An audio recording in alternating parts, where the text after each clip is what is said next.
So I do love this one. Great little debate here. Strict bedtime routines or flexible schedules. What's better for the kids and the parents? And that is two distinctly different conversations sometimes. Sometimes they overlap in a Venn diagram, but that's that. So, Joe, let's ping pong this back and forth. What's your first one? What's the first thing you're going to tackle here? Obviously you have to make concessions when you need to fit your schedule, but I think in general a strict bedtime routine, especially for younger kids, it helps out way more both for the parents and the adults. But that's, I agree. Again, that's for younger kids. Define younger for you. Under teenagers, so 12 and under. See, I would go 6 and under. Oh, okay. But there's a reason. We'll get to that. But yes, I fully agree. Babies need their cycles. They need their sleep. Toddlers, all that stuff. So yeah, I think stricter bedtimes, whatever you define as younger, at younger ages. Yeah, absolutely. All right. Well, cool. And I think it's also very important to have a set routine because it gets them different than a strict bedtime for me. See, and it mentally prepares them for, okay, you're now in the zone. It is bedtime. And so we do basically the same thing every night. Kelsey and I do with our boys. So you got to find what works for you. Little NyQuil, yeah. Yeah, a little. That's the essential oil everyone needs. Judge. That's the essential oil that everyone needs. The one that puts the kids to bed. Chloroform. Josh says I need a bedtime routine or I get grumpy. We take our boys up. We listen to some music while they take turns getting bathed or taking a shower or whatever. And then we read a little bit of scriptures and have our family prayer. And after that, we read some books with our boys and they go to bed. I'm just picturing the scripture is this is full Joard, right? Just calm, loving dad. And from the ocean came the beast with the 7 heads. And she was to the Father. Good night, boys. And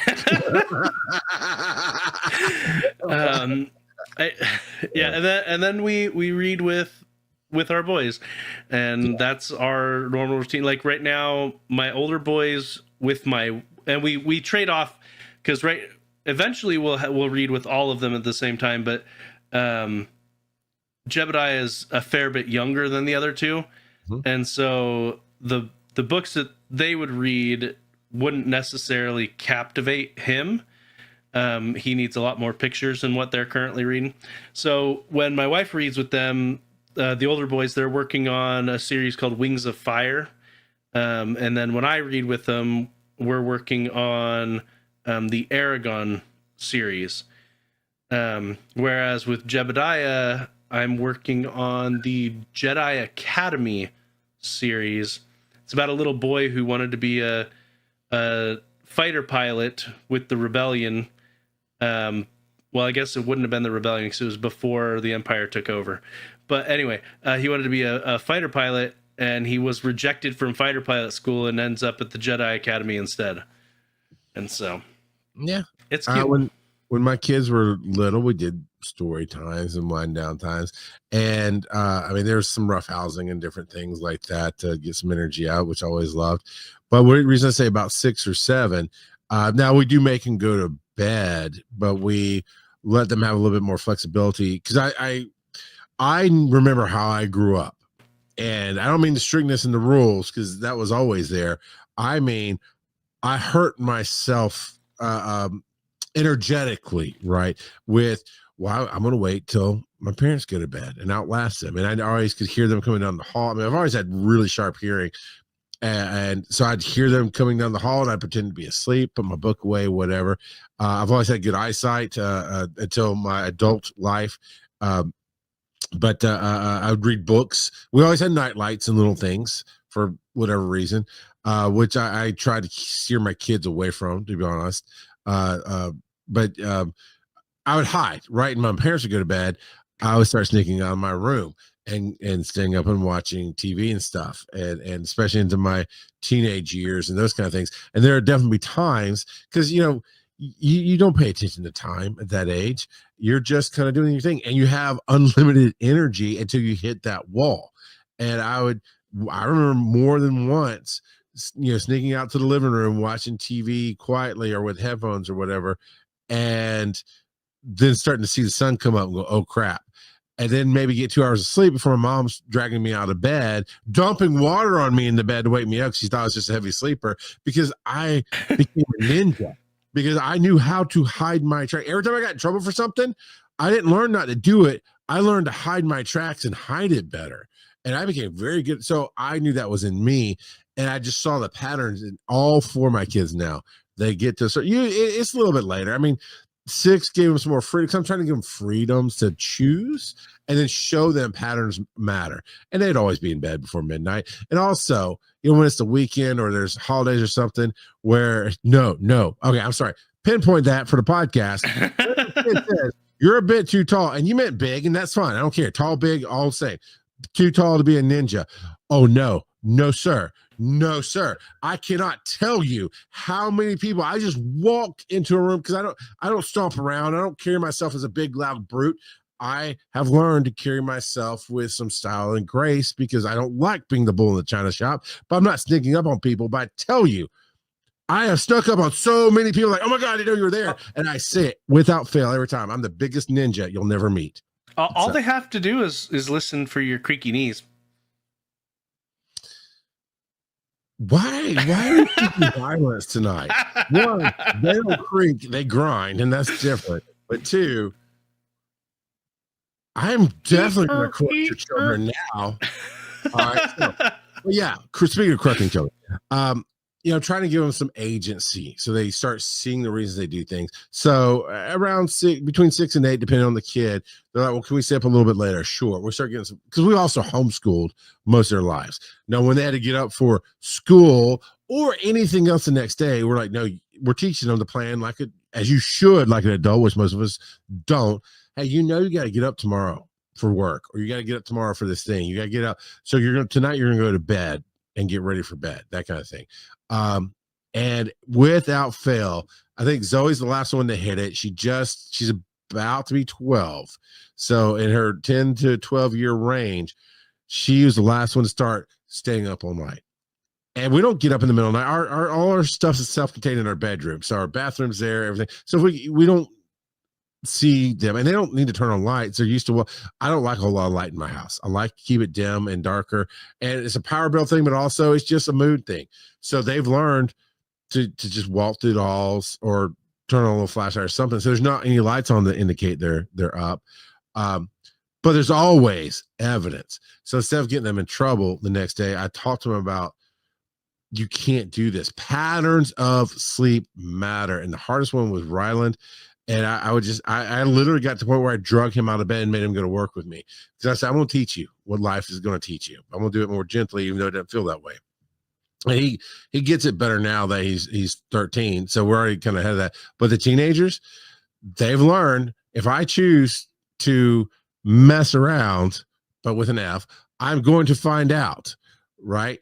And they've had to get up and go to work after screwing up and not going to bed till 3 or 4 in the morning and having to be up at 7. And it's like, but this is the time you learn that lesson because you have that energy to push through. So that's that one. But now, what's better for the kids versus the parents, Joseph? Structured or flexible?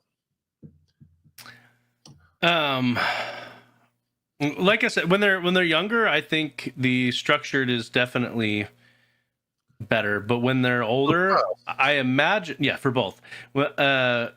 When they're older, I imagine flexible will probably be better for both. But again, my oldest is 12, so I don't know.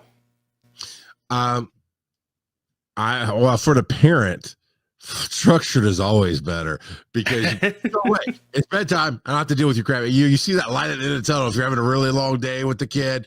All right, it's almost 9 o'clock, 10 o'clock, whatever, bedtime. There was a time when we wanted to have mommy daddy time, right?